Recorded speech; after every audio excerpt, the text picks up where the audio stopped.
A lot of times it's really starting to look at 'em like, "All right, well, we're gonna chase the feeling that you want and not the goal," right? Because if we chase the goal of 25 pounds of weight loss, we're missing all these things that are gonna align for how we wanna feel when we get there. So, if we focus a lot on implementing the habits that are gonna help us feel the way we wanna feel at that 25 pounds weight loss, and that 25-pound weight loss will come along with it. When we focus on the habits and the feeling and the actions and our daily lifestyle and aligning all those things to that, then that 25-pound weight loss is going to come, but it's also going to stay with ease.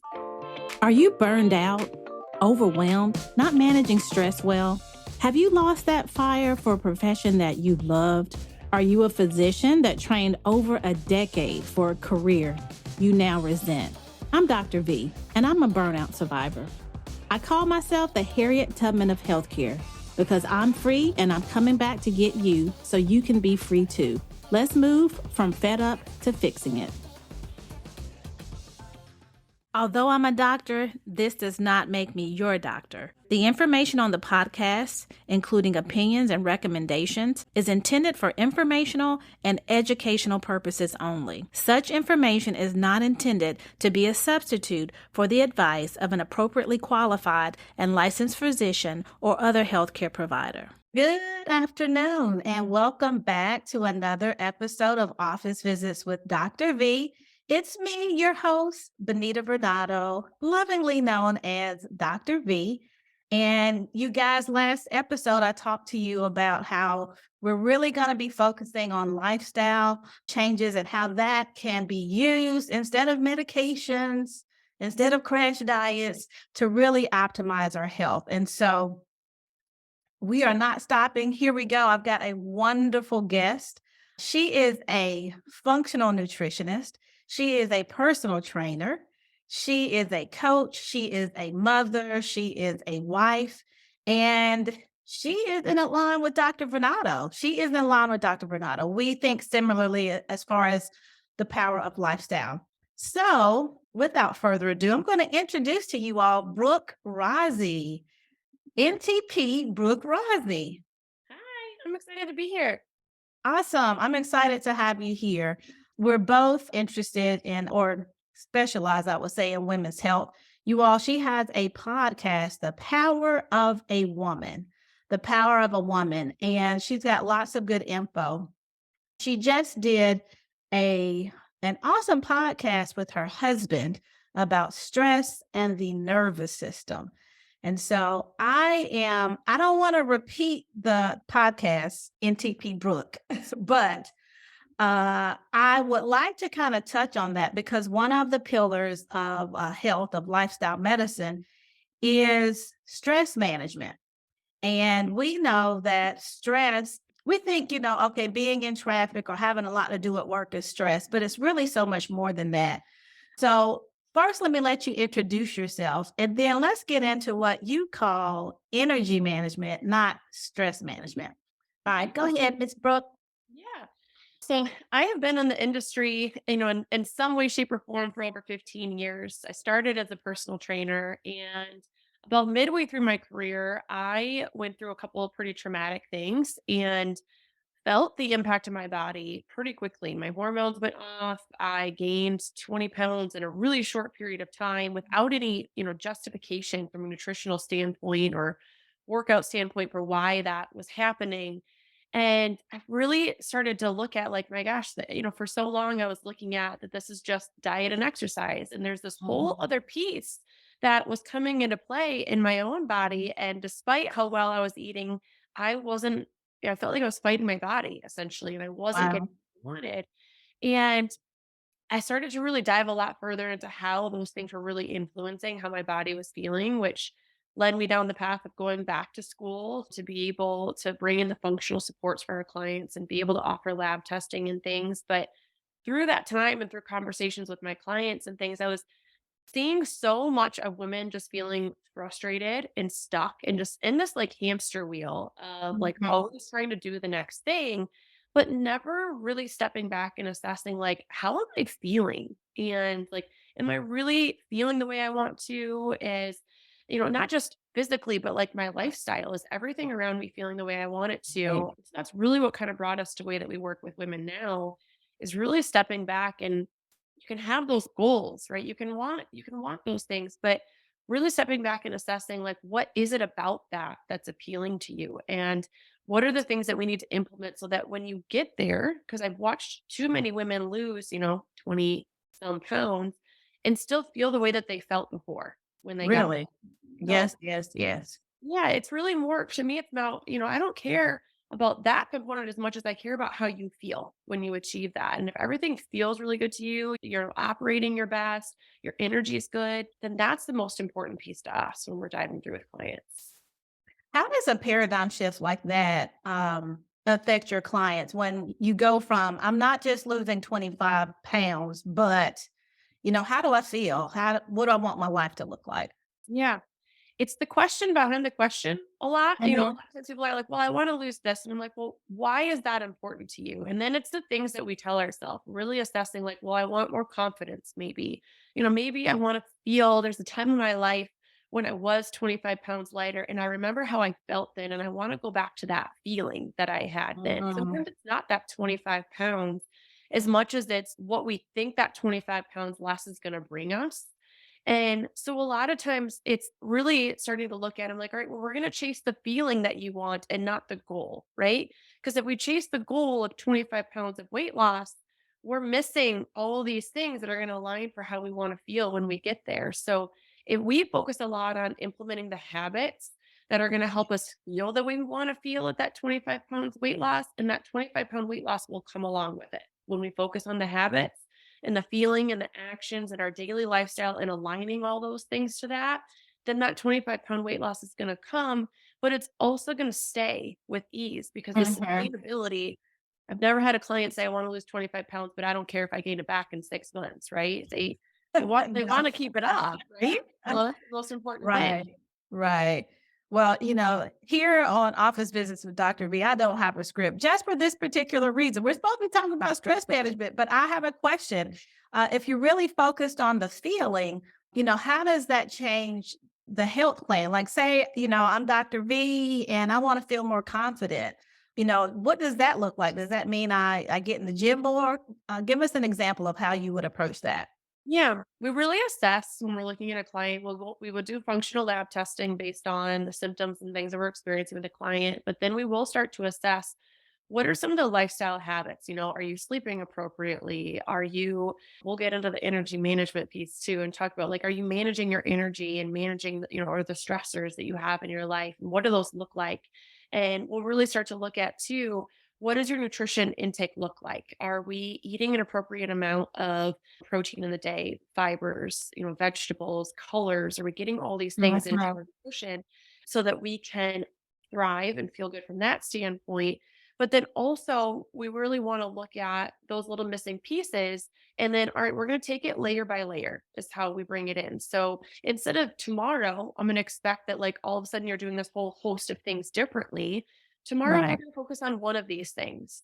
And then the next week, we'll focus on another one. And then we'll bring it in. And that's how we bring the sustainability, but also the confidence, because the confidence isn't going to come when we're 25 pounds lighter. The confidence gets built through the journey of us getting 25 pounds lighter and the Right. promises we keep to ourselves.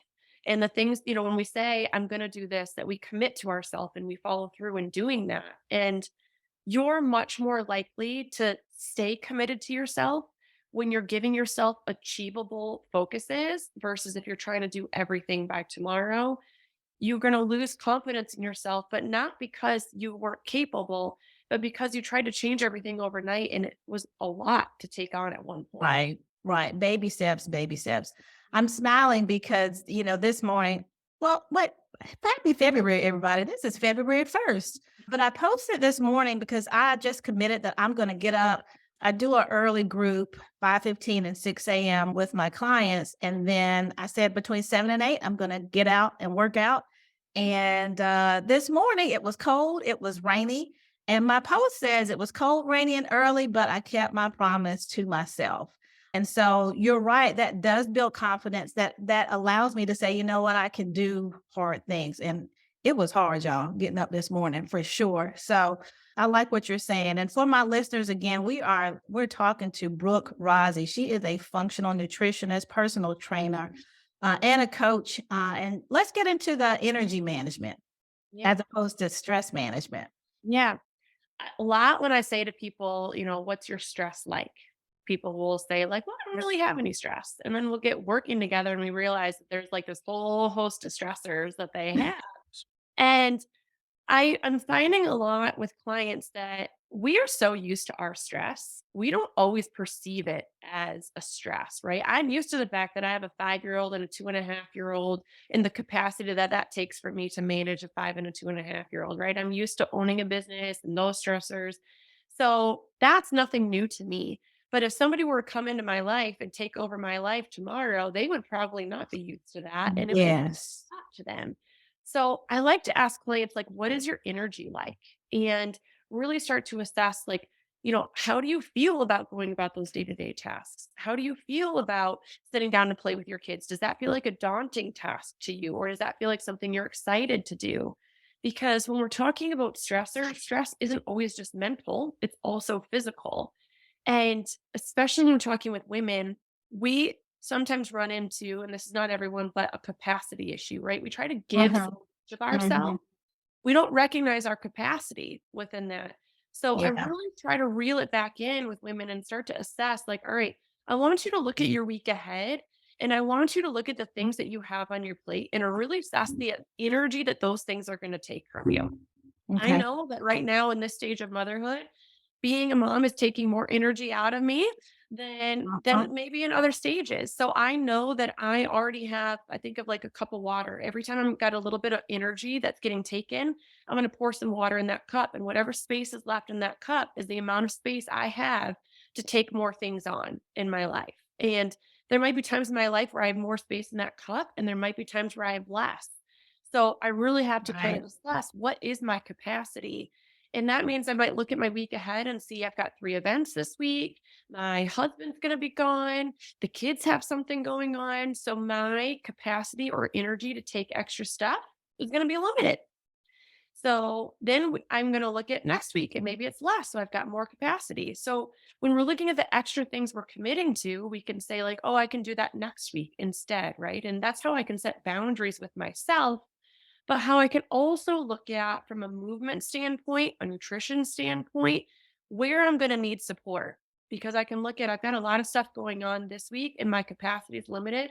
Probably shouldn't be doing some stressful workouts that are going to take a lot more capacity out of my body. Maybe I can Right. be more restorative this week. Maybe I need some help with getting food prepped this week. Maybe I'm going to order some food that's already prepped for me this week since I'm not going to have as much time to cook it. Or I'm going to do easier meals. Thinking of little ways that I can like flex and flow with how my life is going Right. between the stressors that are there. Right. So pre Dr. V, before I stopped practicing obstetrics full time, instead of measuring my capacity, I would just stay up later. So I would get it all done and, I have to do notes and all of this stuff and check labs. And so I would get all of that stuff you said done. And then I would stay up till 1 or 2 o'clock in the morning. And then I'm trying to figure out, okay, I'm burned out and I'm tired. And I know people do that. We just say, instead of saying no to something, we just kind of pack it all in and then end up sacrificing ourselves. So I love how you say that there is a capacity. There's just only so much that you can do. So we're giving you all permission to say no, to respect your boundaries. So tell us about like how nutrition and exercise can help us with our energy. I really like to relate it to, from an exercise standpoint, exercise is a stress at the end of the Mhm. day, right? And we're trying to induce a certain response out of the body with the stress that we're applying. And that's not a bad thing. Stress, the word gets a bad connotation, but it's not a bad word, right? Exercise should match the external stressors that you have and internal stressors that are going on. So I always like to say we have some foundational need and then we have the detailed stuff that we can bring in. The Mhm. foundational need first is you just need to get moving. You just need to walk, move your body consistently. We call it the NEAT. So it's non exercise activity thermogenesis. So essentially, like supporting overall metabolic function. So sometimes with clients will say, I just want you to start tracking steps and just walking consistently and start building up to a certain stage of movement and just conscious. Okay, I'm sitting at my desk for 2 hours. I'm going to get up and just move a little bit. Energy brings energy, right? So the more Mhm. energy I'm producing, the more energy I'm going to have to do things. And then we can start to layer in. Strength training is going to be really, really important for women. So I usually will say, if you could get 3 times a week of strength training in, where we're building and supporting metabolic function with lean mass, we get hormonal benefits from strength training. If we can build that in a few times a week, then that would be amazing. And sometimes we think we have to be in the gym 6 times a week, and you don't. Right. Do 3 Mhm. times a week of great strength training and move your body well, then that's the base foundation. All the other stuff we can bring in as a benefit, as we have the capacity to bring more Right. in. Right. From a nutritional standpoint, we do the same. We always say, like, we have to have these foundations in there first. I would like to relate everything to building a house. I could build a house and just like stick some sticks in the ground and put the walls up, and it might last a little bit until there's a storm, and then that house is not going to stay very well. So it's the same thing with your diet. You need to have a good foundational base so that no matter what happens, you always know you can go back to that foundation. So you could focus on this specific diet or these macros, but at the root, you should have a foundation of quality protein intake, which is going to be important for a multitude of things, but blood sugar regulation, your daily satiation. And we think of energy, we think of the more regulated I am during the day, the more satiated, the more my energy is going to benefit from that too. Okay. Protein is one of the most important ways that we can support that. Fiber intake is one of our main foundations as well. You have to poop on a daily basis. You got to poop to regulate your Yes. hormones. Right. You gotta Yes. poop to just keep everything moving. So we always will encourage fiber from whole real food sources. Mhm. So your fruits, your veggies, all those things that can come in. Fat intake, especially for women. I grew up in what I would call like the snack walls generation. So no fat everyone. No, I like those little chocolate cakes with the little with the Yes. marshmallow and tasty, but mine Yep. are the best for us. They had all the fat taken out and, artificial sweeteners. Go ahead. You grew up in the snack wheel generation. Well, we forget too how important fat is for our hormonal Yeah. function. We Yeah. need that cholesterol to help feed. So fat Mhm. is also, going to be an energy source for us. Calorie equals energy. So we Yes. forget often. I'll have women come to me and say, like, I have no energy in the day. And I'll do a food intake and they're eating like 12, 1400 calories a day. And I'm like, you're eating as much as my 5-year-old daughter, right? So if you are a 36-year-old woman who is like grown and functioning, you need to eat to your body's like, capacity and what you need to be able to do the daily Mhm. energy that you're requiring. So sometimes we're not feeling good with energy because we're simply just not eating enough. That can become Right. Right. Just to follow up on something you just said, I do annual well woman visits. And around 39, 40, I like to start saying I'm having the talk, your body's going to start changing. You're starting to lose muscle mass. And, we start getting that tummy around the middle, which is very, distressing, especially for some of us that have never had problems with weight. And so I love how you talk about strength training from the standpoint of, metabolic activity because muscle is active. So let me just ask you a question. I'm going, going, going, going, going. I don't respect my capacity. I have a lot of stressful things in my life. What's happening to me inside? Am I gonna just crash and burn? Will I get depressed? Like, what's gonna happen if I really don't take the time to manage my distress? Yeah. Not necessarily stress, but yes, distress. Yeah. I love that word. You know, it's a multitude of things. I always say it's like a slow drip, right? So if I've got this supplement sitting here. So if I hold this in my hand just like this for a short period of time, it's not going to do a whole lot to me.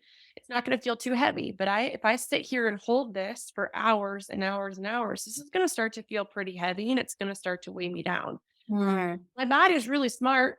Your body is going to do whatever it needs to do to keep up with, what you're demanding of it.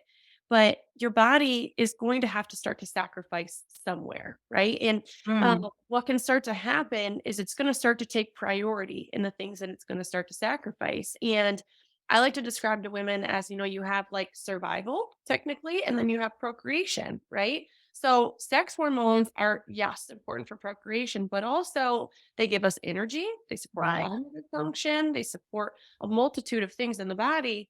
But we don't need to procreate if our body's really stressed out. Your body's really stressed out. Your body is not going to prioritize healthy, optimal sex hormone function. Right. Well, you're gonna start to feel that slow drip start to come in, and maybe baby brain or mom brain starts to come in, or the cognitive function. You walk into a room often, forget why you were there. Those are some of like the early things that people see. Fatigue, exhaustion, midday crashing. Maybe you start to experience anxiety, can be one that comes up often too. Maybe you have Yeah. a hard time sleeping at night, or you're waking up early in the morning without any, reasoning for it. Cravings can start to come in, or the opposite, where you just have no appetite whatsoever. And then digestive function can start to get impacted. Your immune response can start to get impacted. You can start to see that, maybe you're getting sick more often, or you're even getting like food sensitivities that you didn't used to Yeah. have before. All Yeah. those things can start to come in. You better preach. Listen, you're all the things you're listing are things that people go to the doctor for and they want to appeal for. And they want to appeal for it. And y'all know I'm well, I love medicine. I love the practice of medicine. I always wanted to be a physician. But y'all know I have an issue with the way we're trained and I have a problem with the way our system is going. I can't get to all of the problems in your life as far as the distress that you're experiencing to tease it out and say, you know what? No, you don't need any Prozac. You need to sleep more, or you need to kind of pull back some of your responsibilities. So that is why I have a podcast to share with my patients, my listeners, that we have more control over our health than we think.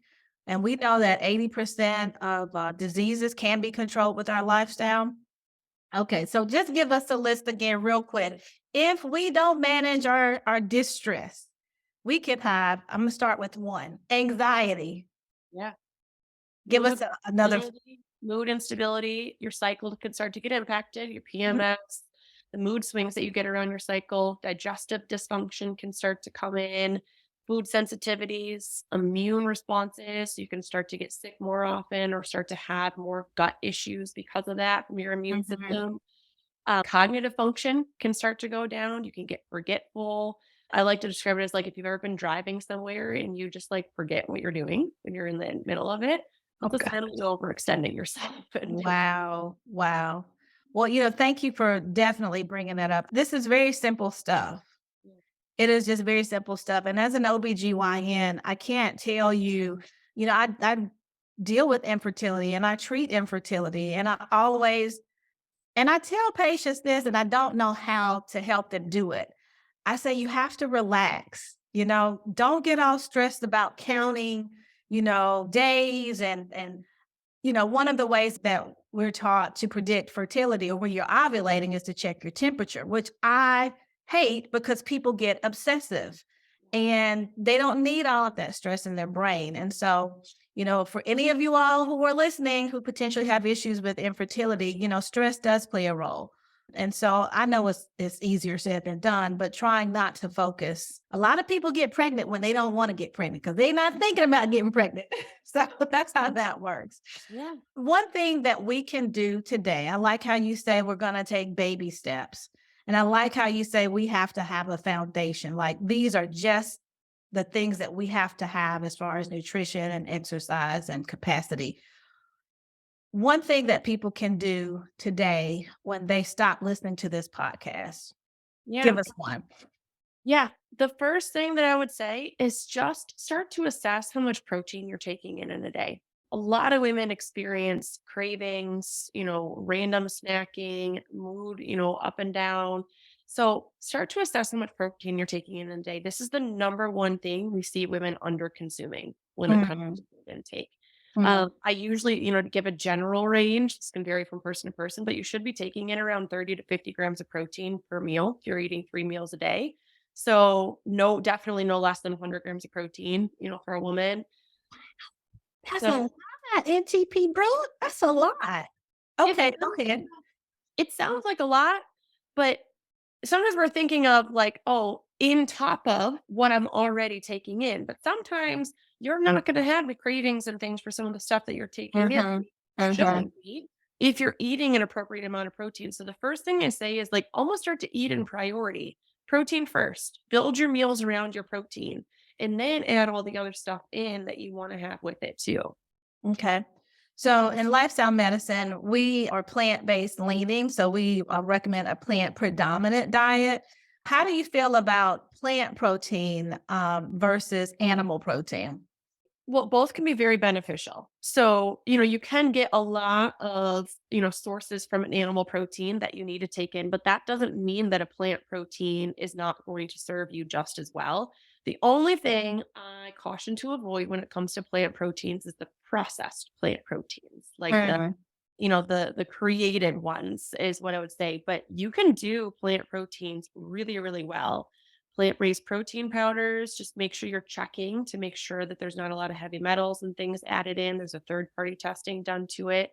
But your combinations of proteins that you're putting together too. So if you're going to be doing like tofus, tempes, things like that, make sure that they're coming from like an organic source when you're Yeah. taking those in. But you can combine those and center your meals just around that just as much too. So even if you're going to add in fish or you're going to do seafood or things like that, you can partner that in. And the partnering of a lot of your foods put together Yeah. too can be really, really beneficial. All right. Well, I like to hear that. We've got a problem, y'all. There is too much to do and not enough time. Your personal life takes a back seat to a profession that you have spent decades training for. Your calling seems to be burdensome in a system that does not prioritize your well being. You do not have to live this way. When you take care of patients, who takes care of you? I'm Dr. V, a burnout consultant, and you need me as your personal coach. I take care of the healthcare provider that takes care of everybody else. Go to officevisitswithdrv.com and click on the coaching tab. Schedule a free discovery interview so I can learn more about the life that you need to be fulfilled. So, as we are closing out, you have a really great resource, and we're going to have it in our show notes of 10 things that we can do to what? It's the 10 habits that we would encourage any of our clients. When we're working with someone, we work in two phases. Phase one is where we're really working through a lot of the stuff we discussed today, like our foundational needs. And then phase two is when we would get into like their detailed stuff. If they have a body composition goal, fertility support, whatever it is, that's phase two. So the handout I have for you guys is just the 10 things that we would encourage any client in that phase one program to start working through. We give you little tips of why and help encourage little ways that you can start to incorporate it into your day. Awesome. Awesome. Can you give us two that you have on the list? Yeah. Y'all got to sign up for the whole 10, but she's going to give us two. Thank you, NTP Brooke. Yeah. The first one I would say is sleep. Like it's overlooked and Mhm. undervalued way too often. It's the number one way that we can support anything we've talked about from an energy Yeah. standpoint, blood sugar standpoint. So sleep.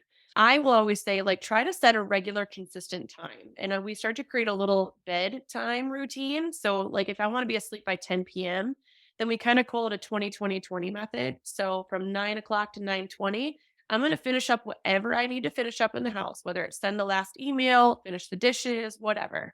Then that's my hard stop at 9:20. From 9:20 to 9:40, I'm either going to take like an Epsom salt bath or I'm going to brush my teeth, wash my face, get my jammies on, the standard bedtime routine. And then from 9:40 to 10 is what we would call like restorative time and electronics are off.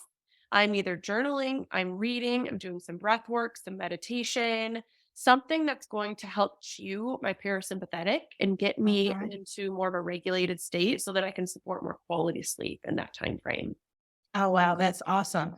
And you all, she and her husband have an episode where they speak extensively about that, stressing your nervous system, the sympathetic and the parasympathetic nervous system. And they were talking about cold baths and Epsom salt. And we were supposed to talk about it, y'all, but we don't have time for that. You have to go check out the episode. So to leave our listeners with some hope, and leave them with the knowledge that they can do hard things. I know that you said you've been here before and you basically have created this life and you're helping other women. What are some words of encouragement that you can leave with us today? Yeah.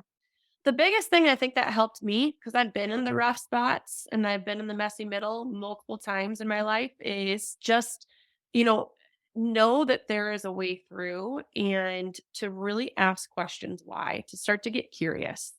And I Right. think I've always been a little bit of like a rebel with things. So I've always just been curious and always asking questions. So get curious about yourself. Get curious about, where you're at, your habits, all of those kinds of things I think can really start to assess like, well, why do I do this way? Or why do I feel this way? And it can really help you to start to assess what areas of your life you want to start to implement some changes in Mhm. and just start to take things one little area at a time and just know that your pace is going to be your pace and that's all that matters. You don't have to compare it to Right, right. And, also to piggyback on that, we have to understand we don't have to live like that. Like, we don't have to live stressed and tired and exhausted. And our spirit knows. Our spirit knows that we're stressed, tired, and exhausted. And they're like, "Well, you do something about this?" So, again, we're giving you all permission to put yourself first and really, as she said, get curious and figure out, why, how can I change this? So I really, really thank you for coming on today. We are definitely aligned as far as how we serve. Tell us how how my listeners can keep up with you. Yeah, Instagram's probably the easiest. So if you want to shoot me a message and just say hi, it's at Brooke Rozzy. My podcast is Power of a Woman. Those are the two biggest areas, and then I think you'll have a link that they can click through. And those are the three easiest ways to get a hold of me. All right. Well, I know you all learned something today, and let's go out and try to apply one little thing that we heard today. And even if you don't apply it, I think we got you thinking. So thank you again, Brooke Rozzy, functional nutritionist, personal trainer, and coach. And I would love to just wish you the best as you continue the work to serve women. Thank All you. right. We'll see you guys next time on Office Visits with Dr. V. Thanks for listening to Office Visits with Dr. V. I would love to stay connected, so please follow me on Instagram and Facebook at Office Visits with Dr. V and on LinkedIn at Benita Vernado, MD. Share this information with your friends and colleagues. Like and subscribe, you know the drill. Also, go to officevisitswithdrv.com/connect and leave your email to receive updates on everything that Dr. V is doing to introduce you to your new life.